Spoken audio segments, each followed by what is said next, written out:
On poursuit ce Lex Inside, on va parler de protection de l'environnement par le droit pénal à l'aune de la directive dédiée. Pour décrypter ce texte, j'ai le plaisir de recevoir Hassan Benhamadi, associé fondateur du cabinet Adlan Avocat. Hassan Benhamadi, bonjour. Bonjour Arnaud. Alors on va parler de la directive sur la protection de l'environnement par le droit pénal. Tout d'abord, avant de rentrer dans le vif du sujet, qu'est-ce qui a conduit à cette directive ? Alors, très bonne question Arnaud. Ce qui a conduit à cette directive, c'est plusieurs choses. La première, c'est que les infractions environnementales sont devenues une source très lucrative une source très lucrative de revenus pour les délinquants. C'est un domaine qui a une croissance annuelle de 7 à 10% et qui est donc devenu la quatrième infraction la plus lucrative dans le monde. La deuxième raison qui a conduit à cette directive, c'est que au niveau européen, nous nous sommes aperçus que certains États étaient plus laxistes que la France dans leur réglementation, et cela avait conduit à une sorte de forum shopping de certaines entreprises qui, par exemple, délocalisaient leur gestion des déchets dans des pays où la réglementation était moins sévère que la réglementation française et essayer d'en profiter. Donc il y avait un besoin d'harmonisation sur ce point. Un gros besoin d'harmonisation, et cette directive répond à ce besoin. Voilà. Alors on va rentrer dans le cœur du sujet avec le détail du texte. Quelles sont les principales dispositions ?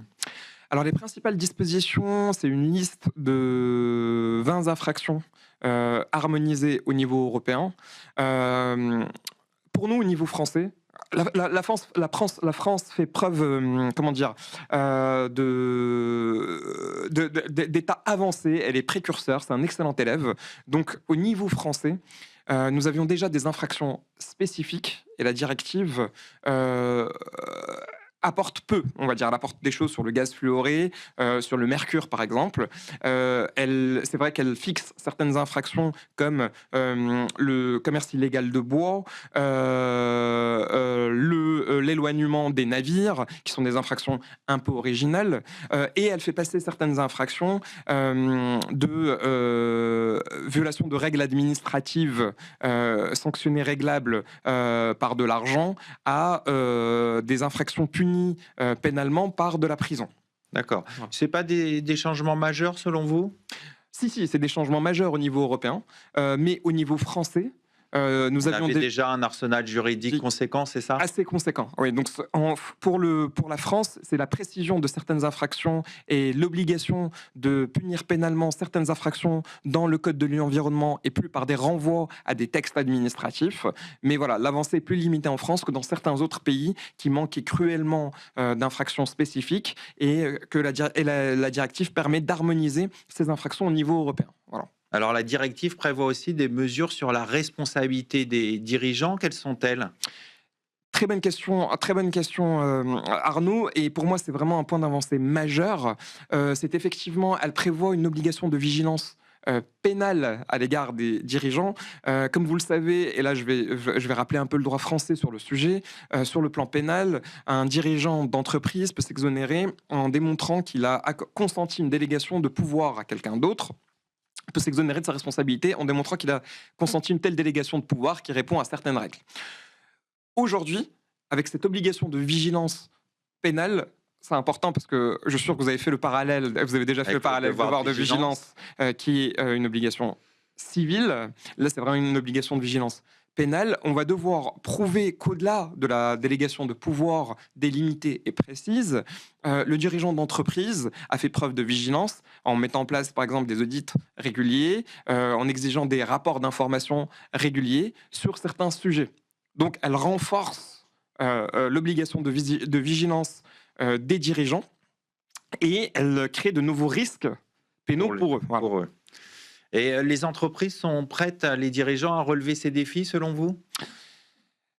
très difficile à dire. Je vous avouerai volontiers que mes interlocuteurs habituels essayent déjà de se conformer à toutes les obligations en vigueur, tant bien que mal. Alors, en France, on est assez précurseur et depuis 2021, on est déjà très fort et très sévère en la matière. Là, ce sera très difficile à dire si au niveau européen, toutes les entreprises pourront s'aligner. En tout cas, le point positif qu'on peut relever, c'est qu'on n'a plus de dumping d'autres pays, là où nous étions très sévères. Au moins, toutes les entreprises européennes sont logées à la même enseigne désormais.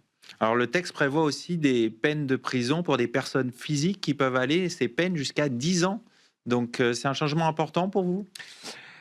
Oui et non. Alors, oui, au niveau européen, parce que ça harmonise au niveau européen.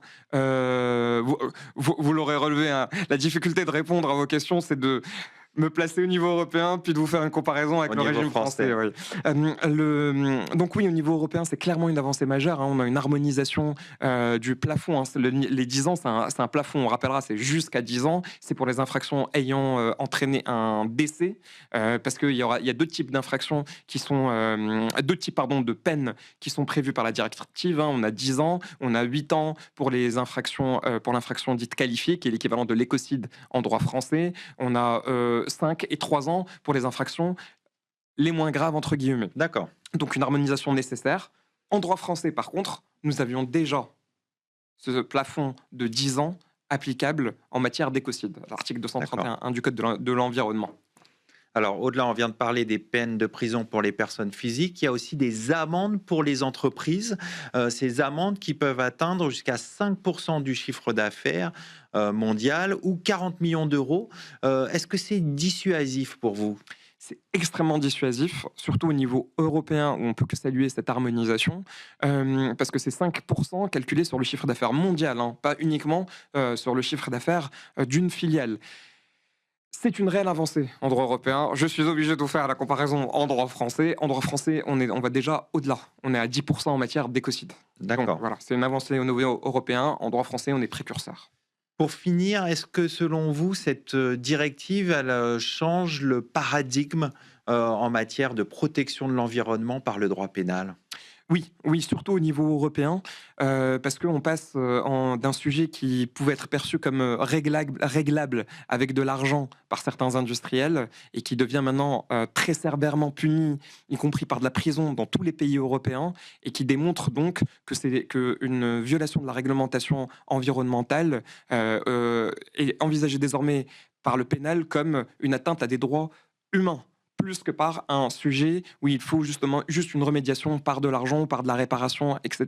Désormais, les dirigeants encourent de la prison et ils seront beaucoup plus vigilants. Donc c'est un paradigme, c'est un changement clair de paradigme. On va conclure là-dessus. Merci Hassan Benabadi. Je rappelle que vous êtes associé fondateur du cabinet Adlan Avocat. Merci beaucoup Arnaud.